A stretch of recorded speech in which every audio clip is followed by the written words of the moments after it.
ભાવનગરથી Somnath national highway ઉપર બુધેલ નજીક અકસ્માત સર્જાયો હતો। કાર ચાલકે સ્ટેરિંગ ઉપરથી કાબુ ગુમાવતા ઇલેક્ટ્રિક પોલ સાથે કાર અથડાણી હતી, જેને પગલે કારને ભારે નુકસાન થવા પામ્યું હતું। ભાવનગર સોમનાથ નેશનલ હાઇવે ઉપર ભાવનગર નજીક આવેલા બુધેલ પાસે બનેલા બનાવમાં કારમાં સવાર 4 થી 5 લોકોને નાની મોટી ઈજા પહોંચી હોવાનું પ્રાથમિક જાણવા મળ્યું હતું।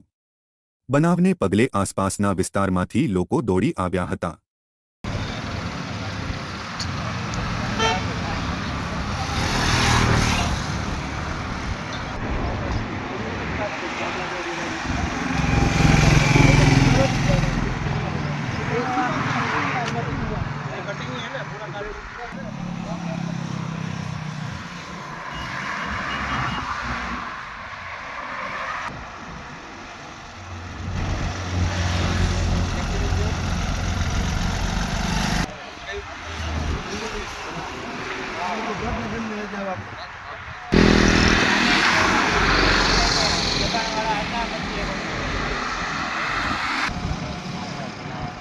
વાળા છે।